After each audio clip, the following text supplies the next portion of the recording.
Pues ya si queréis ya podemos terminar y podemos tomar asiento. Vale.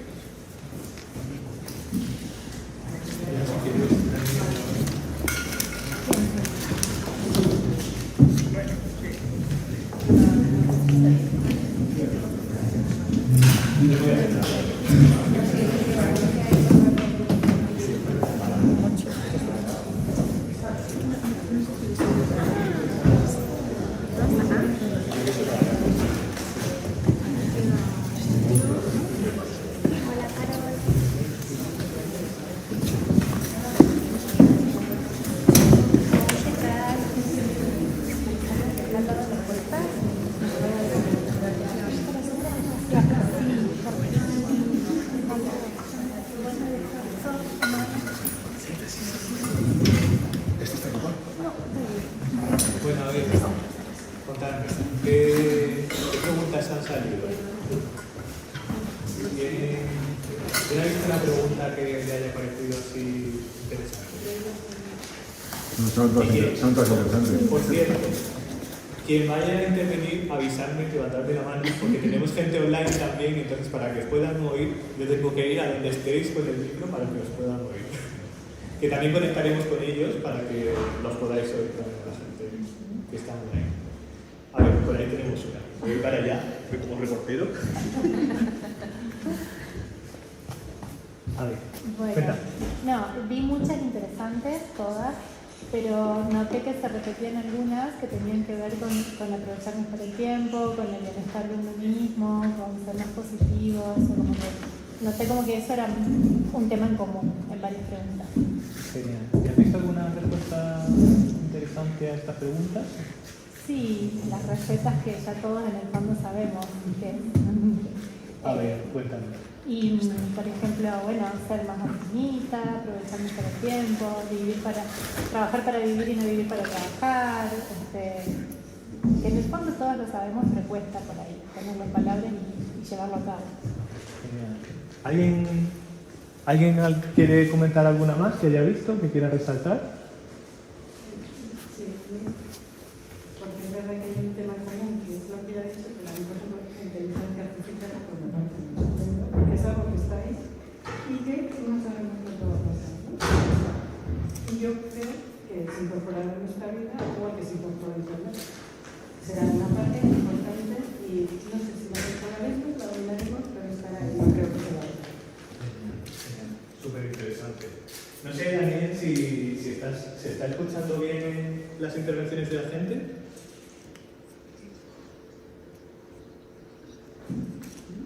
Vale. Nada, me dice que si podemos acercar un poco más el micro se oirá mejor. Vale. Pues luego ya, como ya lo sé, luego me acercaré un poco más. Pues nada, esta primera dinámica era un poco porque ya sabéis que la sesión de hoy va sobre pensamiento crítico y vamos a desgranar un poco qué es lo que significa esto, qué es lo que quiere decir. Esta era la primera dinámica para conocernos. Bueno, pero antes de nada vamos a poner en contexto y perdonadme porque hoy estoy con dos ordenadores y tengo que pasar la presentación doblemente. Entonces, como siempre le doy la palabra a Sofía de dónde estamos y hoy no está Sofía, pues es que además tampoco el departamento de difusión va a decir qué es el Museo de Artes Decorativas. ¿Quién quiere contar qué es el museo? Alguien que haya venido ya a varias sesiones. A ver. Si no, yo sé quiénes habéis venido a varias sesiones y me voy yo con el micro, yo no me conto. ¿Alguien? Me acerco yo, que por aquí me dicen. A ver, vale. Cuéntanos, ¿qué es el Museo de Artes Decorativas? Y me acerco ya mucho el micro para que te oigan también. Bueno, pues aunque el nombre no sea muy descriptivo, es mejor algo que sería un museo de diseño. Ajá. Para mí. Vale. ¿Alguien quiere apuntalar o decir algo más? Para mí, la parte del diseño es un poco mi menor medida en la serie de materiales, de diseños de tal, que nos contamos todos, la historia de todas las fotografías. Me parece muy interesante, que va de algo que probablemente no recordemos y que no sepamos y que no, además moderno, dentro de lo que es el diseño de las fotografías. Genial. Me parece muy Memoria. Genial, muchas gracias. A ver, feliz difusión. Vosotras que habéis escuchado las respuestas, ¿qué os parece? ¿Qué parecen las respuestas que os han dado?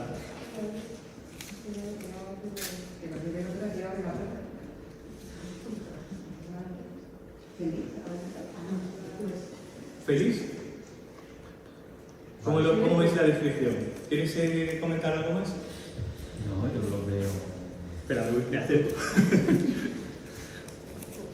Me parece muy bien. Son opiniones o descripciones muy personales de cada uno lo vive de una manera, complementarias al mismo tiempo. Se podrían decir muchas más cosas, claro. Nosotros podríamos hablar más desde dentro, los que venís a las actividades o veis como visitantes o desde otras personas que han trabajado en proyectos, pues dirían otras cosas. Pero es eso y mucho más, yo diría. Vale. Eso y mucho más. Eso y mucho más. Yo lo dejaría así solo. Vale, genial. Pues continúo. Y para las personas que sois nuevas, este proyecto es un proyecto que está financiado por la Fundación Caraso. Comenzamos a principios de 2019 con el eje de democracia, que tenía que ver con articular una comunidad en torno a este futuro del Museo de Artes Decorativas. Y ahora, a partir de septiembre, estamos trabajando en el eje de pensamiento, que tiene más que ver con mediación, con comisariado, con el contenido que se muestra dentro del museo. Es un proyecto que estamos haciendo también en colaboración con AMECUM, con la Asociación de Mediadoras de Madrid, y también con Transferencias.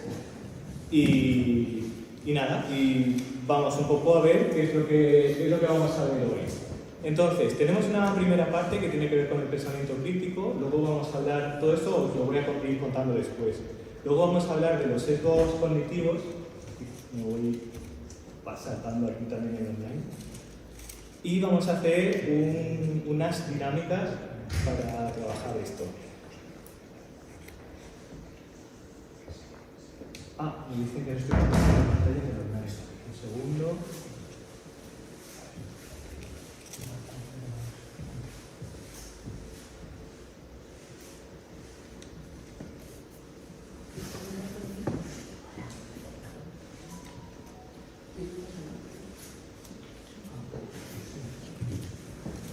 Ya la veis, ¿no? Vale, perfecto.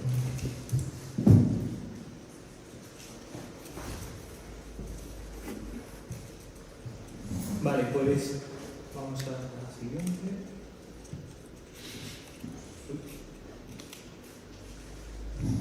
A ver si me ayudo. Un segundo. Yo creo que me he fijado a mí mismo y no me sé Esto es lo malo de las seguidas, pero eso hace mucha falta. Ay, Dios, esto. Siempre esto, disculparnos un poco los temas técnicos, que al final cuando las cosas híbridas y online es un poco complejo, sí. Vale.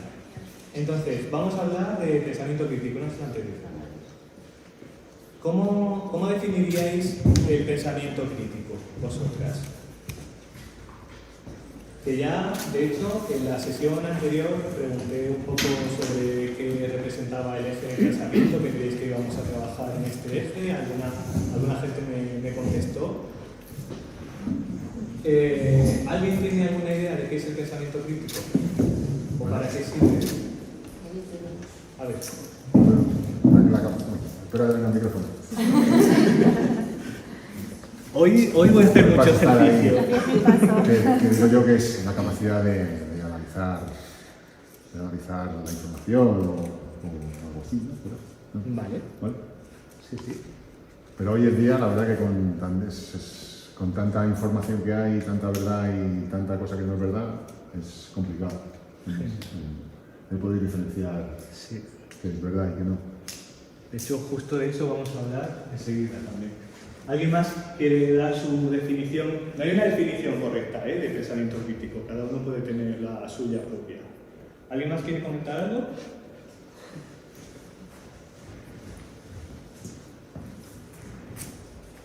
Yo creo que el pensamiento crítico es aquel que investiga el problema, se centra, lo habita, ¿no? Se demora y a partir de ahí ya reflexiona. Digamos que lo que no hace es pasar por encima de las cosas. Muy bien, muy bien. Aquí un par de alumnos aventajados sobre el tema y de hecho voy a aprovechar para pasar a la siguiente. La paso aquí también. Para contar que el pensamiento crítico al final se apoya en esta serie de cuestiones. Como muy bien habéis dicho, tiene que ver con definir claramente lo que es un problema. Al final, pues tenemos que concentrarnos en un problema y no mucho, porque si no nos podemos liar intentando resolver o intentando reflexionar sobre él. Tenemos que ese problema nos tiene que implicar también de alguna manera, porque hay veces que no podemos dar soluciones a problemas complejos que a lo mejor no nos implican, entonces deberíamos a lo mejor reformular ese problema para que nos implique a nosotros de alguna manera y podamos dar algún tipo de solución o alguna pensada al problema. Y ese problema debería estar formulado en forma de pregunta también, porque al final, si trabajamos de manera conceptual muy compleja, pues es difícil abordarlo, ¿no? Y eso nos lleva a la siguiente parte, que es la pregunta, que muchas veces la pregunta, si es una pregunta simple, si pasamos por encima del problema, pues a lo mejor nos estamos perdiendo algo. Entonces, la pregunta no debería implicar una solución. ¿Y a qué me estoy refiriendo con esto? Pues problemas como, por ejemplo, preguntas, mejor dicho, como por ejemplo, ¿cómo diseñamos una aplicación para hacer visitas virtuales? La propia pregunta está infiriendo la respuesta. No deberíamos hacer una pregunta de ese tipo. O ¿cómo incorporamos un departamento de mediación al museo? Pues ya estamos dando por hecho que hay que incorporar un departamento de mediación al museo. Entonces, no podemos ver ese problema, no lo podemos abordar de una manera un poco más amplia. Entonces, ¿cómo podrían ser a lo mejor ese tipo de preguntas de manera más amplia? Pues a lo mejor cuando hablamos de visitas virtuales, pues igual la pregunta debería ser ¿cómo mejoramos las visitas que no sean presenciales? Y eso nos permite abrirnos el campo, abrirnos el abanico a muchas más cosas. O ¿cómo podemos llegar de otras maneras al público potencial del museo? Que ya no nos estamos centrando solo en la mediación, sino en todo lo que implica el público y cómo mandar ese contenido a ese público al que queremos dirigirnos. Siempre teniendo en cuenta que a lo mejor la pregunta no la tenemos que hacer nosotras solas, a lo mejor la pregunta la hacemos, o sea, siempre va a ser mucho más rica, va a tener más contenido si la hacemos de manera comunitaria, porque al final vamos a estar compartiendo ideas, reflexionando un poco y hablando un poco abordándolo desde diferentes ámbitos, desde diferentes puntos de vista, para al final llegar a esa serie de cuestiones que nos pueden ayudar a resolver ese problema. Cuando hacemos las preguntas, de hecho, siempre es interesante hacer preguntas sin filtro, o sea, hacer preguntas que sean preguntas incómodas, que muchas veces no hacemos las preguntas incómodas por no incomodar, valga la redundancia, a la gente. Al final, cuando un niño hace preguntas, nunca hace preguntas desde sus sesgos, que es otra cosa que veremos después, de decir, pues no puedo hacer esta pregunta porque igual no es muy correcto hacerlo, ¿no? Pues siempre pensemos con la mentalidad de los niños cuando hacen una pregunta, la hacen desde su más sincera, desde su... Claro, eso es. Luego, tener en cuenta, esto que has dicho tú me parece muy interesante, tener en cuenta cómo estamos ahora en los tiempos de la verdad y la posverdad, porque al final, pues, toda la información que encontramos en redes sociales, en los medios de comunicación, hay muchas fake news, muchas maneras como de malograr esa verdad, ¿no? Y entonces tenemos que ser capaces de distinguir una opinión a lo mejor de una verdad.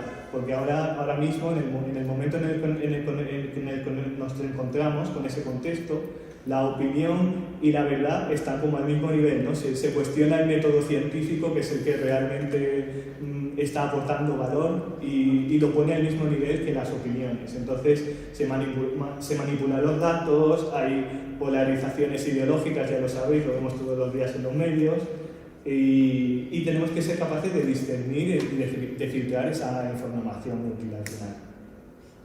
Y luego, pues lo último que queda justamente pues tiene que ver con eso, con la ética. Todo el mundo tiene ética, hasta la gente que cree que son malas personas también tienen ética. Eso es una cosa que va por nosotros mismos. La ética al final es una serie de valores e intereses que se articulan en torno a nuestro pensamiento y que al final es lo que usamos para buscar el bien de nosotros. Por eso cuando nosotros vemos a personas malas que hacen cosas malas, pues a lo mejor no lo hacen de mala fe, a lo mejor lo hacen porque están buscando el bien para ellas mismas, pero no se están dando cuenta de que lo que hacen está mal. Entonces, eso también tenemos que tenerlo en cuenta.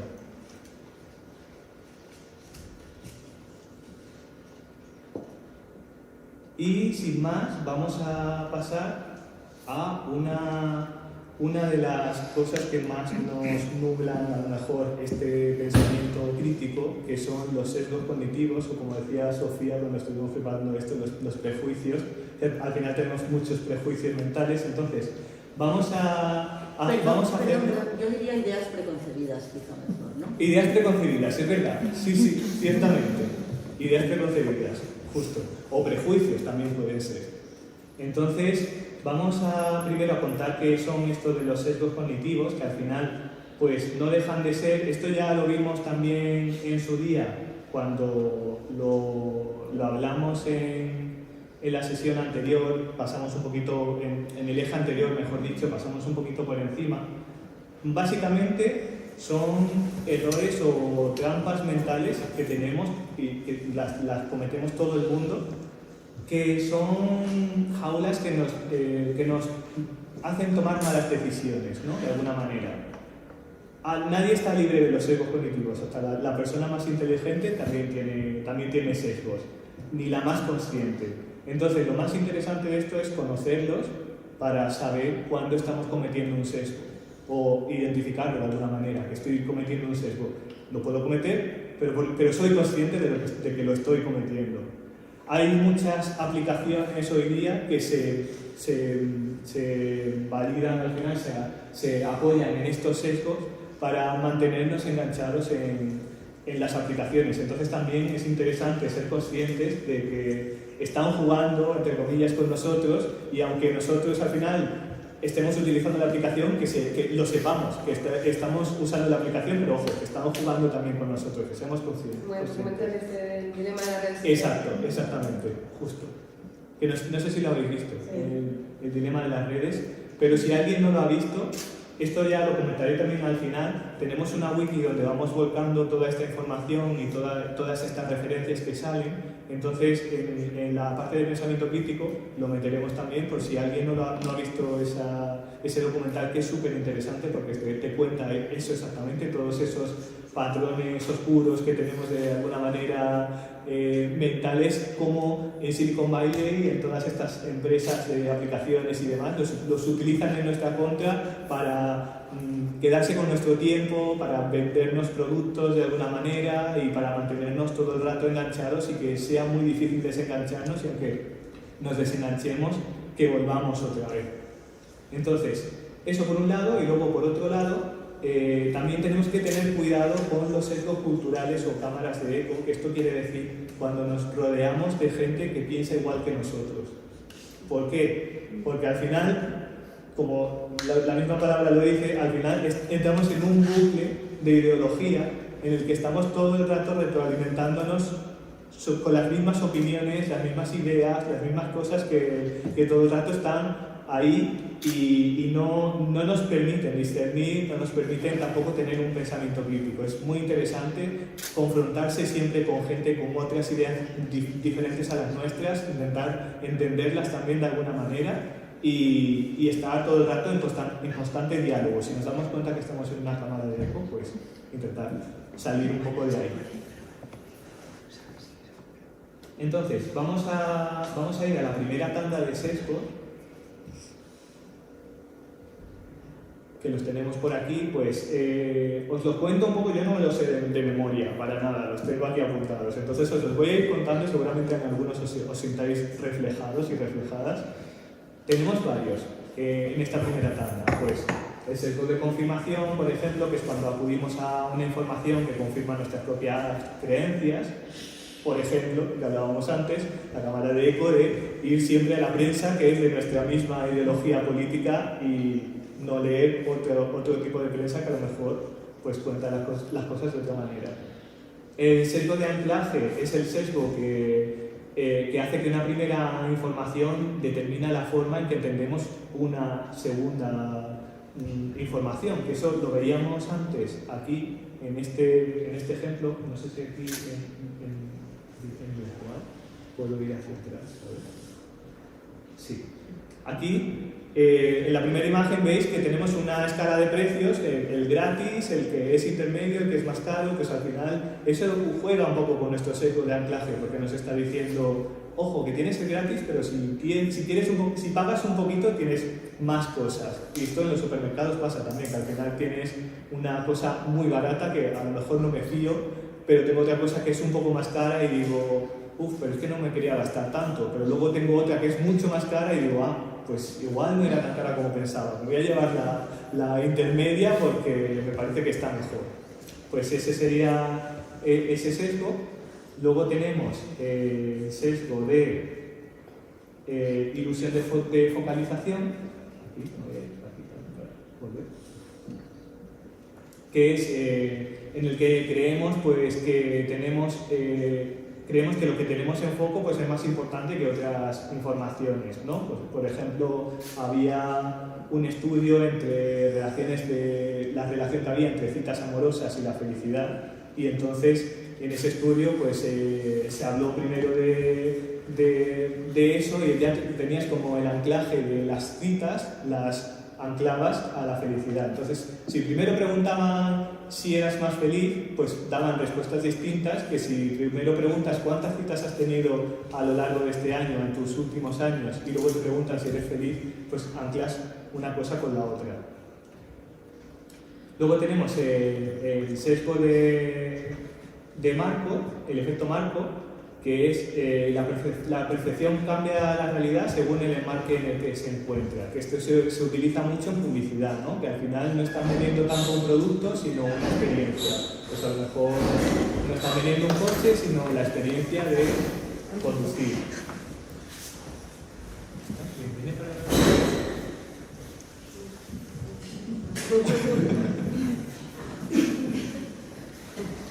Bueno, pues si viene con nosotros.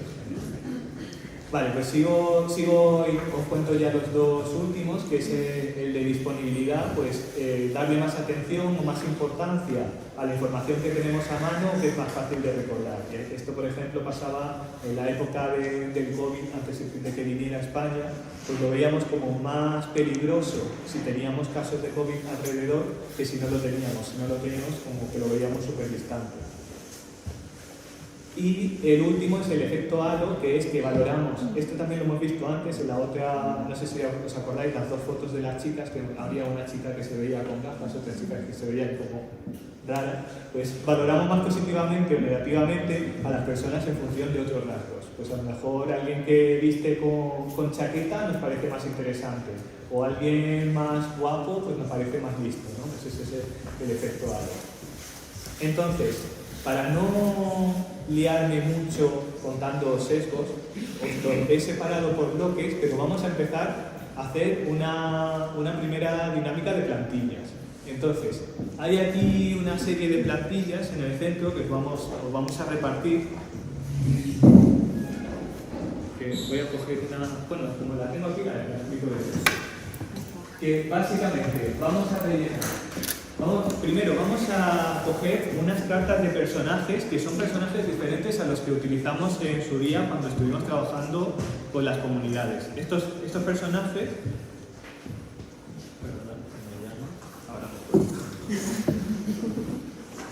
Estos personajes son otros personajes que es público potencial del museo. Vamos a estudiar este público potencial a través de sus sesgos. Entonces, tenemos aquí varios personajes que os vamos a repartir. Vamos a hacer grupos de 4 o 5 y así más o menos como estáis, por sectores en la mesa. Entonces vamos a repartir, creo que son 5 plantillas las que hay. Solo esos dos. Y mientras la reparten os voy explicando.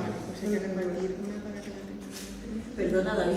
Sí. ¿También nosotros o nosotros? Sí, todo el mundo. De hecho, os diría, Sofía y Félix, que si podéis poneros en grupos diferentes estaría mejor también para que Si no ven el sesgo museo. alguien del museo, exacto, con alguien de otro grupo. Yo me quedo por acá. Seguimos, vamos al siguiente bloque para poder ir más o menos en tiempo, que nos dé tiempo a rellenar toda la plantilla, porque hay mucha plancha y luego tenemos cosas.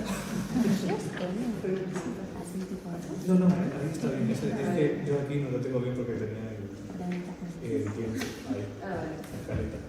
Vale, entonces, el siguiente bloque son sesgos autocomplacientes, se llaman. Que son sesgos que apelan directamente a nuestro ego, ¿no? Entonces, tenemos en primer lugar el efecto Dunning-Kruger, que es más conocido como el síndrome del cuñado, que al final es, pues, personas que tienen menos capacidades se creen que tienen más habilidades y más capacidades y la lían, ¿no? Todos seguro conocemos algún ejemplo. Y nosotros mismos. Y nosotros mismos, claro, sí, vale.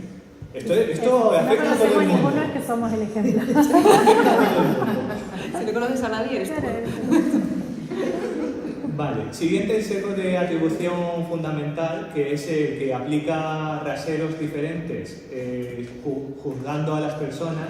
Al final, pues, este tiene que ver mucho con exculparnos a nosotros mismos cuando a lo mejor hacemos lo mismo que otras personas. Por ejemplo, cuando una persona llega tarde y a nosotros nos parece mal, y luego si nosotros llegamos tarde es porque hemos perdido el metro, ¿no? ¿Y qué pasa? Que la otra persona no tenía también su propio contexto, ¿no?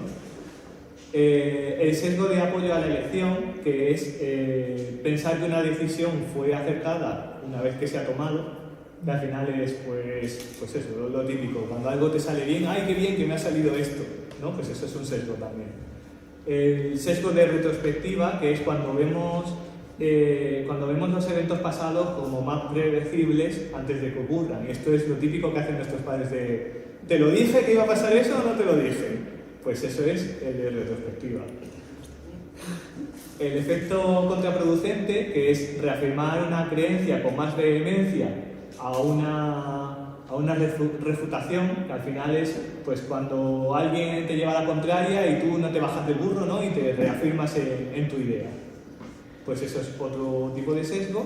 Luego el de falso consenso, que es pensar que todo el mundo piensa como nosotros. De hecho, frases como todo el mundo piensa que tal, todo el mundo hace tal cosa, ¿no? Pues es el de falso consenso.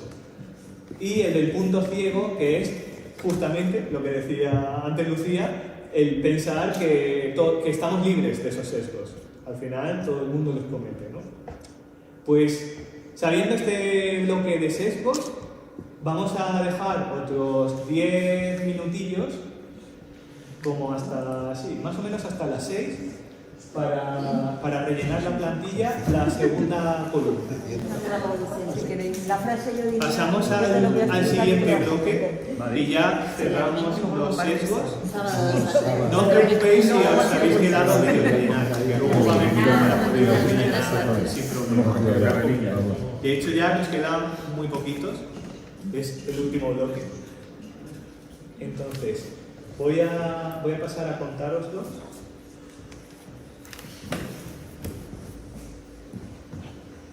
Que son los que tienen que ver con el azar.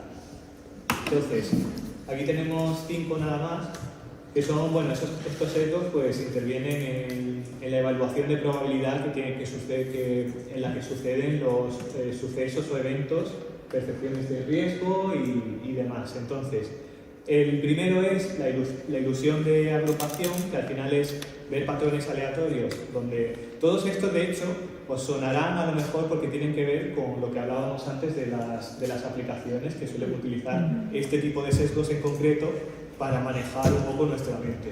Entonces, este es el de ilusión de agrupación, que es ver patrones en eventos aleatorios que nos hacen pensar que las cosas que suceden en el futuro están determinadas por las cosas que pasaron en el pasado. Por ejemplo, si yo me he caído muchas veces este año, pues a lo mejor tengo menos probabilidad de caerme, ¿no? Pero realmente no, si me he caído me puedo volver a caer, no hay ningún tipo de magia misteriosa que no lo permita. El sesgo de mano caliente, que es que si has tenido varios éxitos al final, pues que tengas probabilidad de tener más. Este se utiliza muchísimo en las máquinas tragaperras o en los feeds de Instagram o en los feeds de Twitter, que vamos todo el rato pasando, ¿no? Hasta que vemos cosas interesantes y al final nos enganchan y no nos desenganchamos en ningún momento. El descuento hiperbólico, que al final tiene que ver con recompensas futuras que tienen menos valor que las inmediatas. Esto, por ejemplo, aquí se hizo un estudio muy interesante con niños pequeños que les dijeron: te doy una chuche ahora, pero si te esperas 2 horas te doy 5. Y la gente los niños preferían la chuche de ahora a esperarse 1 hora y tener 5, ¿no? Pues ese es un sesgo también. Luego está el sesgo de dotación, que ese es muy interesante porque es darle valor a un objeto que ya tenemos, un objeto viejo, que a un objeto nuevo. Pues tener apego a una taza, a ropa que tenemos de pequeños, ¿no? A juguetes. Digo que es interesante porque tiene un poco que ver con este contexto también. Luego, el sesgo de conjunción, que tiene que ver con que percibimos que es más probable que ocurran dos fenómenos a la vez que uno solo, cuando realmente es menos probable que ocurran 2 cosas a la vez. Pero hay un refrán que se apoya en este sesgo, que es el de las desgracias nunca vienen solas, ¿no? Al final es como que agrupamos las cosas, pero no tiene lógica esa agrupación. Pues ya, si queréis, ahora sí, vamos a terminar el último bloque. Dejamos otros 10 minutillos para terminar ese último bloque aplicado a nuestro personaje.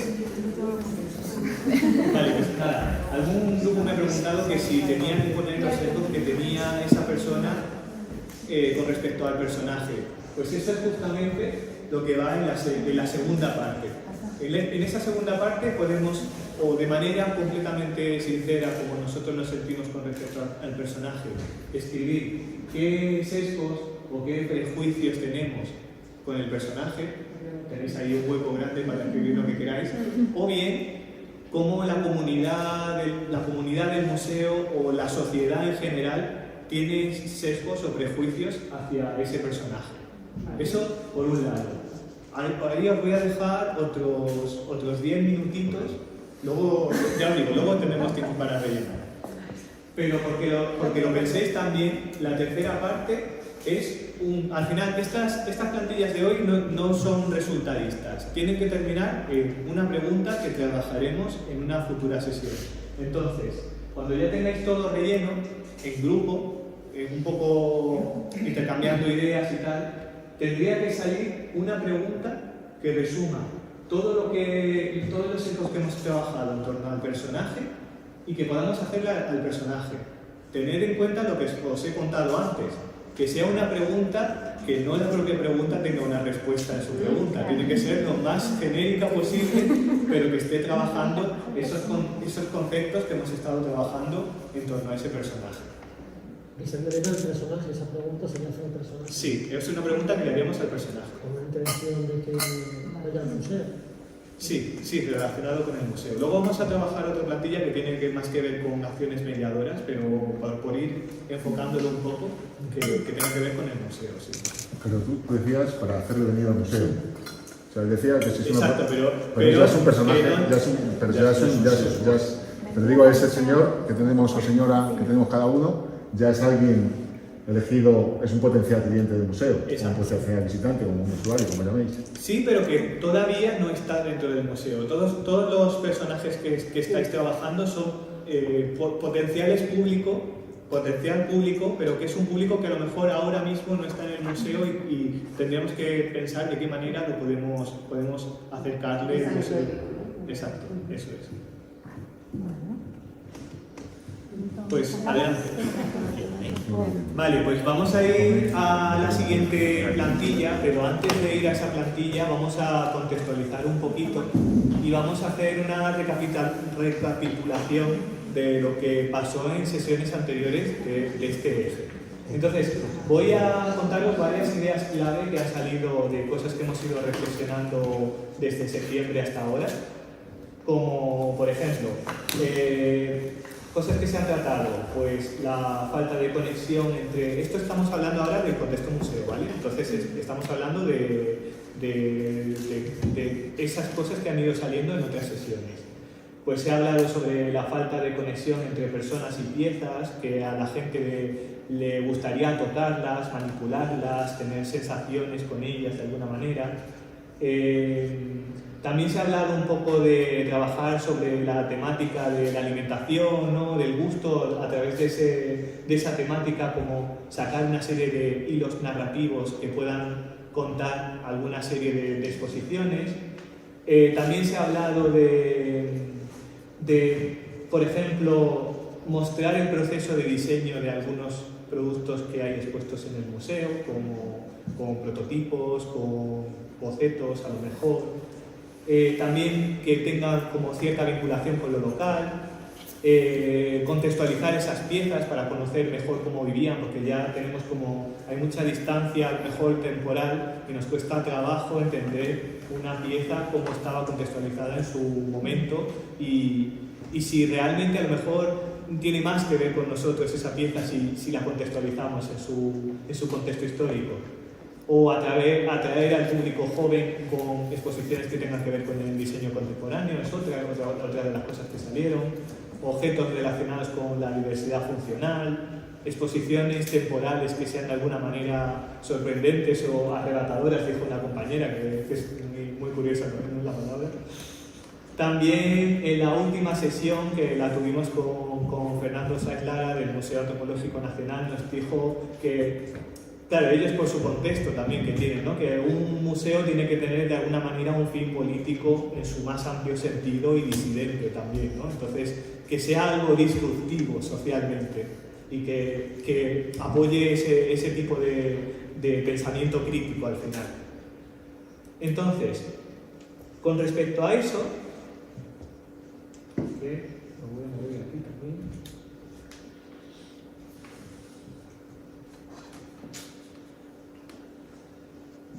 Vamos a trabajar ahora en otra plantilla que tiene que ver con acciones mediadoras.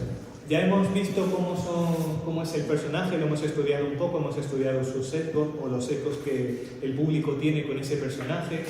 A lo mejor hemos llegado también a una pregunta. Si no hemos llegado a la pregunta no pasa nada, porque entre esta plantilla y la otra que hemos rellenado ya vamos a tener un contexto un poco más general para poder hacerle una pregunta al personaje y otra pregunta que va a salir aquí. Como os decía antes, estas plantillas no son resultadistas, sino que nos van a dejar una serie de conceptos, una serie de preguntas que trabajaremos más adelante. Entonces esas preguntas deberían ser preguntas abiertas. Antes le decía a este grupo que las preguntas, aunque las trabajéis vosotras como equipo, puede ser que luego cuando hagamos la reflexión en general se pula con las ideas de otros equipos o le demos otra vuelta, otro aspecto, lo que sea. Entonces, da igual que la pregunta os parezca como muy simple o que creáis que todavía no está como muy trabajada o lo que sea, porque la idea también es reflexionar sobre esa pregunta y hacerla mejor, hacerla como más compleja para que nos haga pensar en más contextos que tengan que ver con esa temática. Entonces, en esta plantilla tenemos dos partes. Una parte, siempre pensar en el personaje que os ha tocado. Una parte que tiene cosas que el personaje tiene en común con el museo, cosas o narrativas, lo que queráis, cosas que vosotros penséis que tiene en común ese personaje con el museo. Y cosas que a lo mejor le puedan generar rechazo y por lo que el personaje no venga a este museo. Cuando hablamos del personaje, al final estamos hablando de un público genérico. Ya lo veréis cuando veáis todos los personajes, que cada uno de esos personajes es un estereotipo, entre comillas, de ese público que podría venir al museo. Entonces, pensamos en esas dos cosas, las cosas en común, las cosas que puedan generar rechazo por lo que no venga al museo, y teniendo ese mapa de esas dos cosas, vamos a pensar en 3 acciones de mediación para que ese personaje se acerque al museo. No tiene por qué venir presencialmente, a lo mejor la acción mediadora es otra cosa. Pensarlo grupalmente, ¿cómo podría ser? Perdona, un segundito. Acciones de mediación no quiere decir actividades, ¿verdad? Puede ser cualquier cosa. Puede ser una actividad o puede ser publicar un artículo en el periódico, puede ser una acción de mediación, porque al final está difundiendo el museo en el periódico y puede llegar a ese público. Sobre todo si en el periódico o en un medio o en una red social que a lo mejor acceda a ese personaje y le llegue más fácilmente. Entonces, puede ser actividades o puede ser cualquier tipo de acción. Acciones de mediación realizadas por el museo. Acciones de mediación O realizadas por el personaje. realizadas más bien por la comunidad. Por la comunidad. Sí, sí. Pero luego la pregunta sí que se la vamos a dirigir al museo. La pregunta final sí que es una pregunta que nosotros le haríamos al museo una vez que tengamos todo el contexto. ¿Vale? ¿Queda más o menos claro? ¿Qué llamáis la comunidad? La comunidad. Nosotros somos la comunidad, nosotros somos una parte de la comunidad, pero hay una parte mucho más amplia, pero es la gente que rodea al museo. Pero la acción de mediación es la que analiza el museo. O sea, nosotros somos la comunidad. Eso es. Pero vosotros podéis proponer como comunidad cualquier cosa. O no. Puede no canalizar al museo, podemos simplemente abrir la puerta y dejar a la gente que aquí haga algo, organice algo. Por ejemplo, Colaboraciones. ¿puedo contar una cosa? Sí, de hecho te voy a llevar el micro porque la gente de online no se está enterando de lo que decís ahí a lo lejos. Pero si quieres, Sofía, resumir lo que estabais hablando. Es que no me acuerdo de lo que Que si tiene que llevar a cabo el museo la acción mediadora. Sí, bueno, acciones mediadoras. No, y alguien preguntaba por ahí que es el museo el que tiene que realizar esa acción mediadora. Esa mediación puede resumirse, puede reducirse al mínimo. Y simplemente iba a contar que con un grupo de mujeres de Entrevías, bueno, sí, Espacio Mujer Madrid. Es una fundación que se llama Espacio Mujer Madrid. El próximo viernes. Mañana. Mañana lo que vamos a hacer es, lo que queremos es que tomen el museo. Entonces, hay un grupo que hace meditación, van a venir aquí a meditar al museo. Vamos a sacar una pieza, pero vienen ellas a meditar, es su rollo, nosotros nos sumaremos a su rollo, pero no tenemos que organizar una actividad cultural necesariamente, algo que suceda en el museo, porque a la gente le apetece venir aquí, puede ser para cualquier cosa. ¿Vale? O sea, que el museo cede su espacio para... No cede, o sea, ese espacio es de ellas. Es un espacio Ese público, espacio de ellas es entonces espacio de cualquier todos. persona de la comunidad se puede empoderar para hacer la acción que quiera. Hablándolo con el museo no habría problema. Pues yo creo que lo ha dejado claro con eso de que tomen el museo, queda como muy representado que la gente tome el museo, ¿no? Sí, bueno, la idea es eso, pero me preguntaba también Valeria por aquí que si hay solicitud, o sea, esto no es ofrecer el museo como un alquiler de espacios o un alquiler, sino tratar de que haya personas, conjuntos de personas, comunidades si queréis, que tengan algo en común, que estén articuladas por esas cosas que son mujeres en un espacio que se dedica a atender a las mujeres desde el maltrato hasta actividades culturales, ¿no? Entonces, tratar de que dispongan del espacio del museo para sus cosas. Que acaban acercándose al museo y les sirve explicando que simplemente vienen a hacer cosas, pues ojalá tuviéramos más espacio para que sucedieran aquí más cosas. Para eso sí tenemos que hacer un tanto de planificación y de programación. Pero no es un algo eso de que yo te solicito que vengo para hacer mis cosas, sino que tratamos de que se establezca una relación. casi amistosa, ¿no? De proximidad, y a partir de ahí, pues esos grupos, cualesquiera que sean, vengan a hacer sus cosas.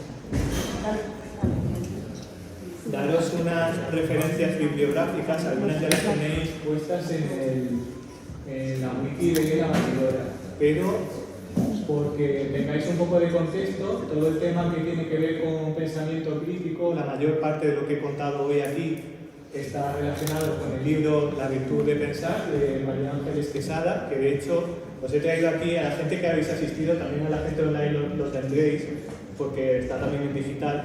Os he traído una serie de preguntas que podemos hacernos cuando tengamos un problema y queramos abordarlo con pensamiento crítico. Es el resumen de todo lo que aparece en el libro. Os recomiendo el libro porque es muy cortito, es muy fácil de leer, muy rápido. Pero esta guía es muy interesante para abordar problemas que queramos afrontar con pensamiento crítico desde distintos puntos de vista. Os lo voy pasando y cada uno cogéis uno. Luego está el de Daniel Kahneman, que es la persona que definió esos sesgos cognitivos. Entonces, ahí en ese libro, Pensar rápido, pensar despacio, es un poco, se llama así por los dos sistemas humanos que hay de pensar, que es el de actuar de manera rápida, y ahí es donde entran en juego los sesgos cognitivos, y pensar de manera lenta, ¿no? Que es donde entra en juego el pensamiento crítico. Y luego está aquí el libro de Art Thinking también, de María Carse Clara Mejías, que me lo he traído aquí por si le queréis echar un vistacito, lo he traído aquí. Que igual, tiene mucho que ver con aplicar la metodología de las artes o cómo piensan los artistas a la hora de afrontar pensamiento crítico, de afrontar un proyecto, pues esa forma de trabajar que a lo mejor se sale un poco de los márgenes del pensamiento habitual, ¿no? Y ya para cerrar, vamos a hacer una pequeña apuesta en común. No sé qué grupo quiere empezar a lo mejor a compartir. Mira, Sofía por ahí. Sí, de hecho por eso ya quería cortar, porque se estaba viendo muy emocionada y emocionada hablando. Venga, Valeria. Decime qué es lo que necesitas que digamos primero. Pues un poco lo que habéis. O sea, no tenéis por qué, de hecho no tenéis por qué contar todo, porque ya sé que habéis estado rellenando un montón de cosas, pero en 4 ideas clave lo que habéis sacado en claro. Y sí que es importante a lo mejor que contéis las 2 preguntas que han salido, por si el resto de grupos a lo mejor quiere también aportar o ver desde otro ángulo, desde otro punto de vista, o reformularla, que al final también eso es lo que tiene el pensamiento crítico, que al final podamos confrontar entre otras personas para afinar un poquito más esa pregunta. Perdón, ¿también presentamos al personaje o no? Sí. Bueno, nuestro personaje es una chica de 23 años, adicta a TikTok y Reels de Instagram, bueno, las redes en general, pero particularmente en estas dos. Y entonces la pregunta que le hacemos a ella es ¿cómo podrías explicar tu mundo a gente que está fuera de él, ¿no? Porque ella no es usuaria del museo, o sea, tiene como toda su vida transcurre en TikTok, en Instagram, y por ahí no se acerca tanto. Lo vimos en las cosas que le generan rechazo, pero también vimos que tiene muchas cosas en común, como que le gusta el diseño, le gusta lo exclusivo, le gusta difundir cosas, le gusta mostrar la vida cotidiana, que es un poco lo que hace el museo, ¿no? Difunde, enseña y es curioso. Bueno, y entonces planteamos un montón de acciones de mediación y la pregunta que le hacemos al museo es ¿qué necesita o qué le hace falta para poder hacer toda esta lista de acciones que a simple vista son muy fáciles de enumerar, pero bueno, que evidentemente necesita de todos para lograrlo. Genial, muchas gracias. La otra pregunta, la anterior, esa no hace falta, ¿no? Bueno, si queréis contar la anterior también, sí. Sí, lo dijimos, ¿cómo podrían...? Sí, que está, perdón, ya. Vale, ¿alguien quiere comentar algo sobre estas preguntas o lo plantearía de otra manera o lo abordaría desde otro punto de vista? ¿Hay algún grupo, alguna persona que lo piense de manera distinta? Si no, pasamos al siguiente grupo. Pasamos. Venga. A ver, me vengo por aquí. ¿Quién quiere hablar? Entre las dos, pues entonces, que sepáis que os tenéis que acercar mucho al micro para que os oiga la gente de online, ¿eh?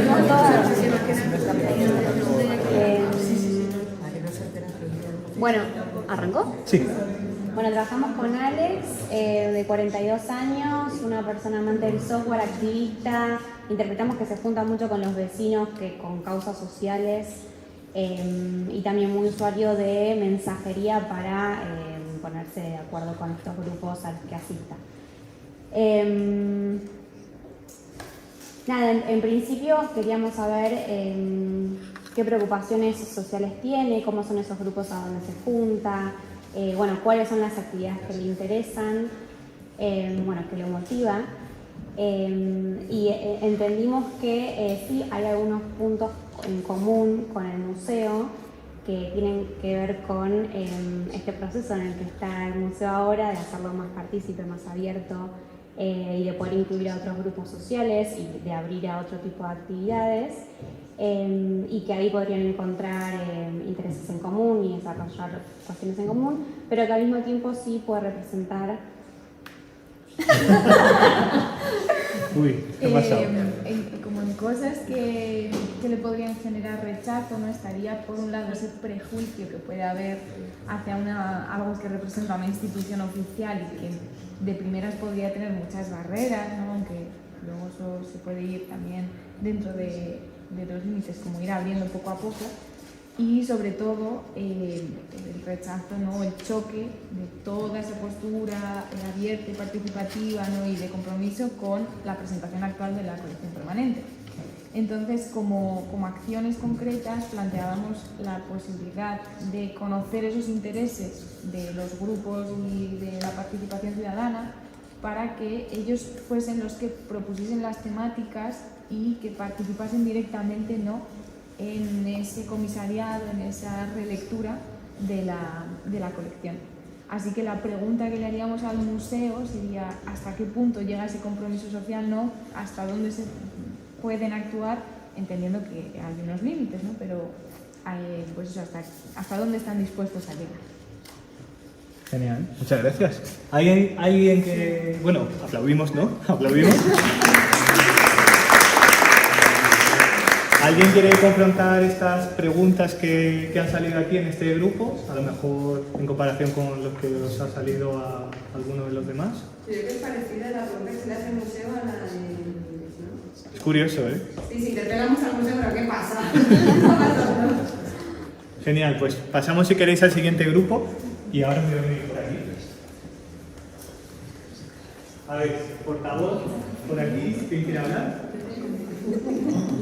Olga, siempre te toca a ti, ¿eh?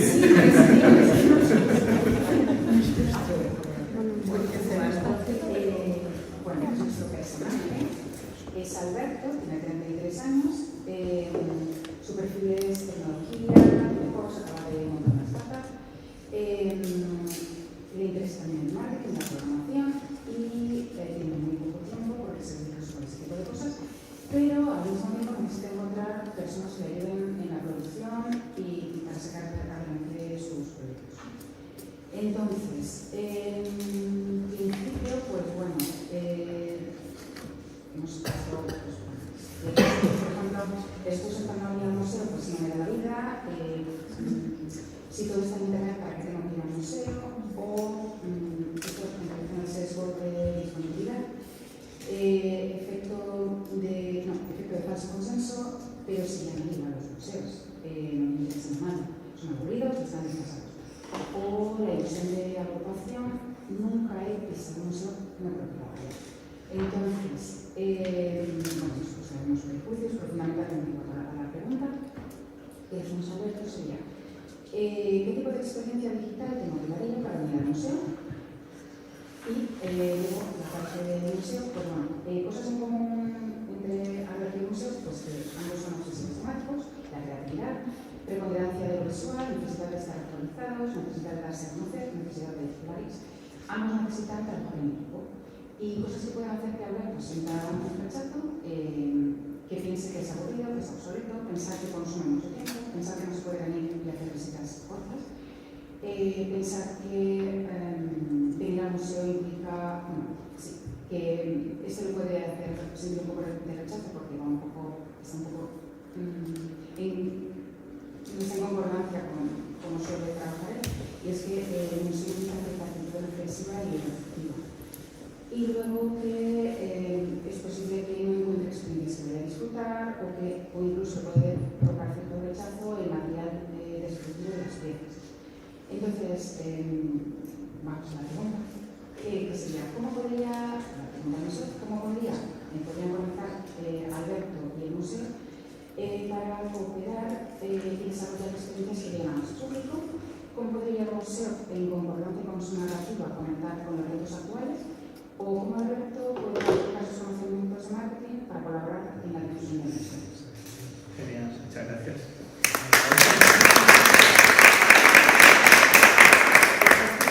Voy al último grupo presencial. ¿Quién quiere comentar por aquí? Paco pone cara de los No, Matilde escrito, ahora tiene que decir. Bueno, pero qué cobardes las tías. Totalmente. Las tías se Vamos.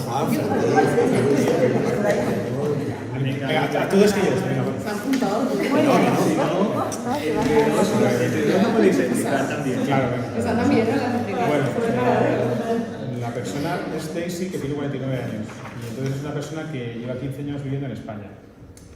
Luego el perfil que tiene es que tiene hijos entre 9 y 12 años y bueno, los días libres pues los pasa con ellos y luego tiene un grupo de amigas que la están convenciendo para que haga cosas con ellas. Vale, entonces en cuanto al sesgo detectado, nosotros veíamos que podría ser uno asociado al efecto halo, ¿no? Y asociadas a este no es mi sitio. La segunda parte estaba asociada al efecto cuñado, pensábamos, porque podía asociarlo a que esto en mi país se hizo antes. En la tercera parte, la dotación conjunción, o sea, el vínculo con los objetos antiguos, motivos que suman para no ir al museo. Entonces luego, en cuanto a nuestro prejuicio, o sea, hablábamos un poco que esta señora no se va a enterar de nada, tiene demasiadas tareas familiares, prefiere ir a bailar con sus amigas, cosas así, ¿no? Entonces la pregunta que nacía de esto es que si pasarías tiempo para ti en el museo. Bueno, cosas en común con el museo de Daisy, hemos puesto en valor que bueno, puede ver objetos de vida cotidiana, también puede sentir curiosidad a lo mejor en algunos diseños que ella puede considerar extraños y puede sentirse curiosa por esto, o que está en un espacio amigable. Cosas que pueden generar rechazo también, objetos que no reconoce, distancia cultural con ellos, o museografías más disruptivas en algunas temporales, hemos puesto por aquí también. Acciones de mediación, pues hemos puesto, como es un perfil de una mujer que quizás puede tener más vínculos con un centro cultural cercano o con una biblioteca, pues llevar acciones del museo a estos centros de mujeres. O también en medios de transporte, que sean acciones un poco disruptivas, que llamen la atención. También se han apuntado por aquí llevar el museo a la casa de Daisy, aunque sea temporalmente, no como sede definitiva, o una aproximación online, ¿vale? O acciones a lo mejor en mercados tradicionales, o acciones en los colegios de los niños, algo así, porque ella tiene bastante vínculo con sus hijos, quiere pasar tiempo con sus hijos. Y la pregunta que hemos hecho es si tiene el museo capacidad de realizar acciones como estas. Siempre preguntándole al museo, efectivamente. Vamos. A ver, Valeria quiere intervenir. No, bueno, sí, en realidad sí. ¿No? Venga. Intervención rápida y pasamos al Sí, grupo. rapidito. No, porque nosotros no hablamos de las acciones, pero se nos ocurrió una genial, que es, como nuestro perfil es una TikToker, que Aidi arme junto con el museo el TikTokón y convocar chicos de esas edades y genios en TikTok que tengan muy bien ese lenguaje y bueno, de ahí armar Sería el grupo un hackathon de TikTok. un diseñatón, pero de De TikTok. TikTok. Sí, eso. Interesante, interesante. Genial. Pues, Vamos todos ahí. no sé si hemos aplaudido.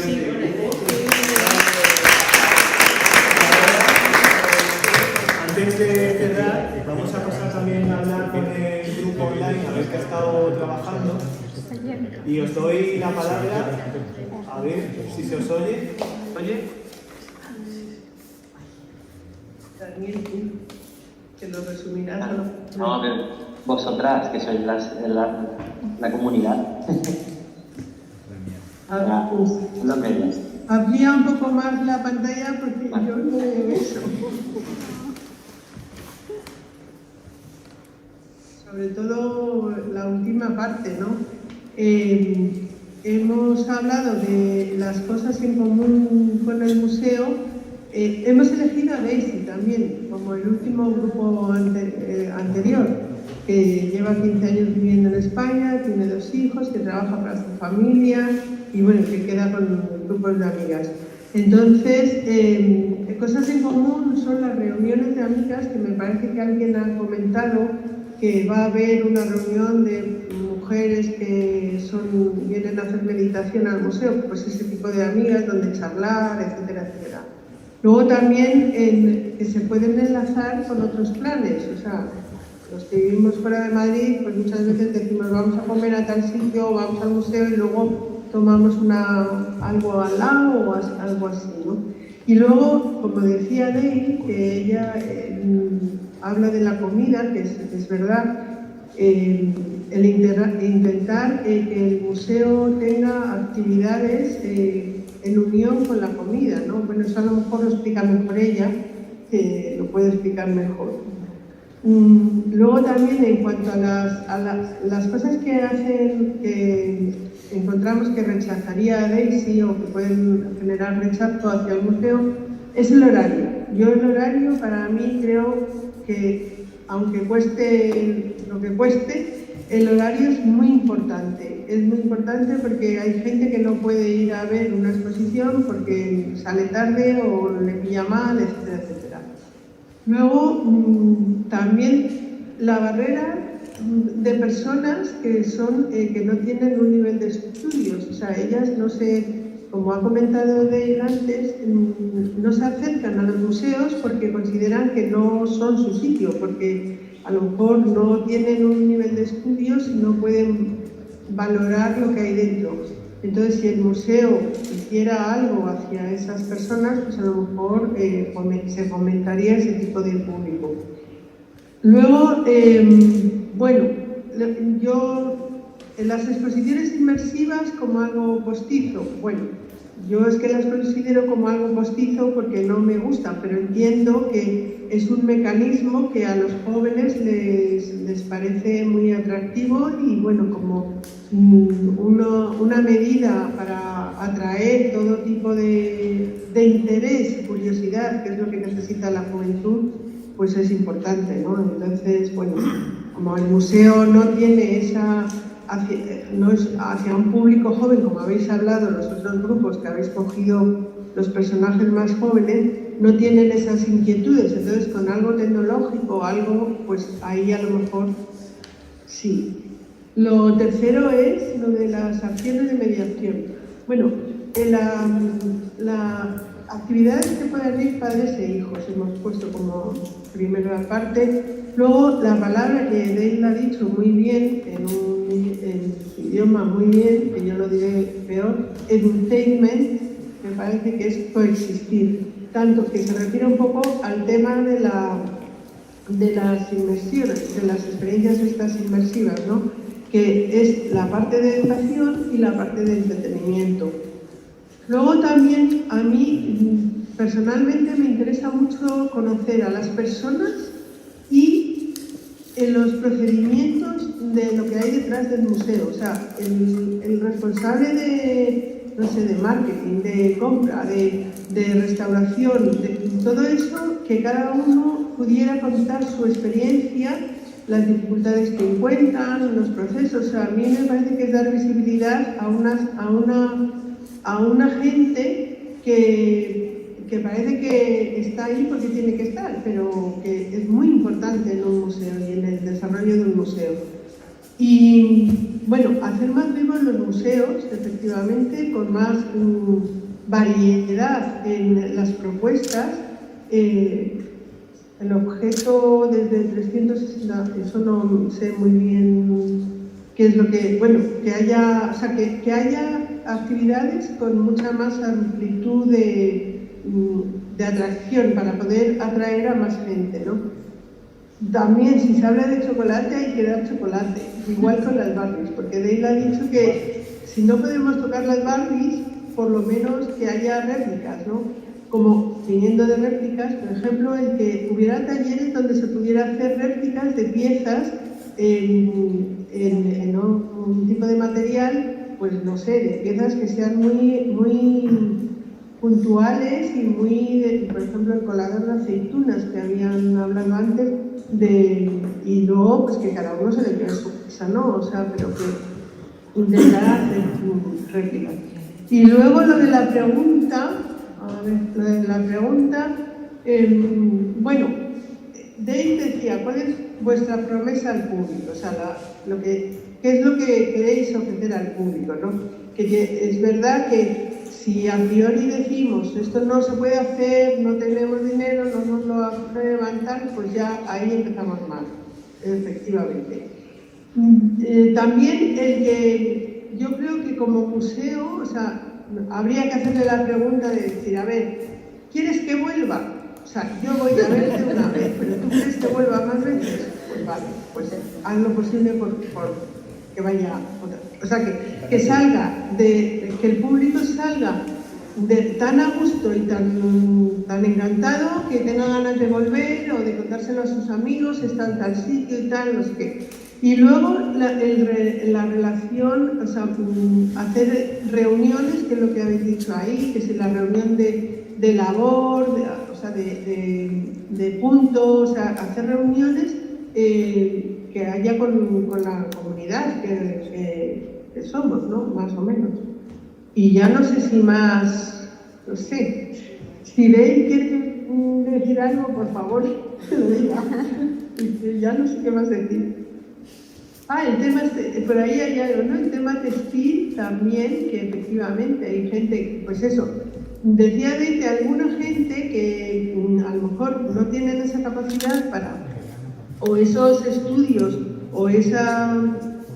esos estudios, pero a lo mejor tienen una sensibilidad suficiente como para poder ir a una reunión de, no sé, una vez, los primeros viernes de cada mes, reunión para hacer punto o hacer algo del tema textil o bordar o sea, no sé, yo creo que este tipo de cosas estaría y ya no digo más. ¿Tipo dirigida o comunidad?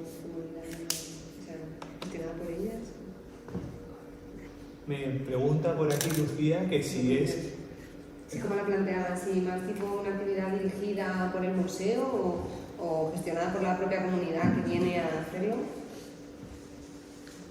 No te escucho. ¿Me oís? Vale. Que pregunto que si lo planteáis como una actividad más dirigida por el museo o gestionada autónomamente por la comunidad y en un espacio en el museo o cómo. Bueno, yo creo que puede haber híbrido, o sea, el museo tiene capacidad para, digo yo, no sé, ya estoy aventurándome, pero podría hacerlo ellos como una actividad programada por el museo y luego como, igual, yo creo, si no he entendido mal, hablabais de una reunión que va a haber este viernes de un grupo de mujeres de Madrid, me parece, que van a hacer meditación y que van a ir allí, ¿no? Entonces eso me imagino que no será una cosa del museo, es de la propia comunidad la que aprovecha la estancia del museo para eso. Entonces aquí yo creo que puede ser híbrido, no tiene por qué ser una responsabilidad de uno o de otro ente. pues muchas gracias también por compartir. Os damos un aplauso, no sé si se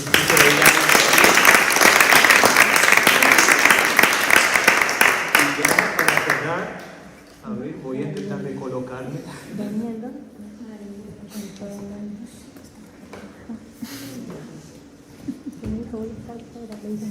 Para cerrar, me cojo el micro por aquí para que se me vea también online. Próximos pasos que tenemos después de esto. ¿Qué va a pasar ahora? Pues bueno, hoy ya estamos en este taller. Esto, quienes habéis estado en el taller anterior del eje democracia, pues ya lo sabéis. Pues lo siguiente que tendremos será un taller que será el día 16 de noviembre. A la vez vamos a estar haciendo entrevistas individuales con gente que se una a la comunidad en cualquier momento, con gente que tenga gente de la órbita, alianzas y demás. A la vez vamos a seguir haciendo mediación continua de qué es la batidora, qué podemos hacer y todo esto.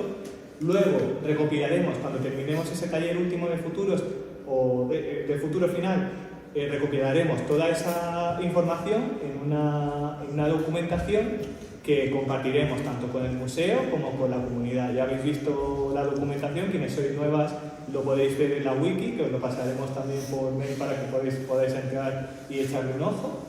Y eso nos dará pie al eje 3, que es el eje de identidad, que sucederá el año que viene. Pero antes de eso, hay una sesión más, que es la sesión del taller de futuros del día 16. Entonces, os esperamos allí. Y ahora ya, para cerrar ya del todo, pues tenemos aquí un vermutito que nos podemos tomar en presencial, en virtual, ¿no? En virtual. Pues nada, va a tocar abrirse una latita, ¿no? Pero bueno, para la próxima. Ah, mira, sí, tiene su latita de su botella de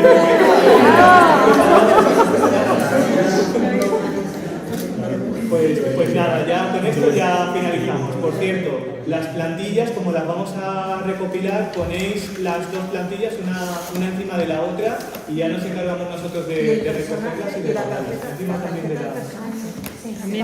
Y en online pues ya lo vamos recopilando también después. Muchas gracias por venir.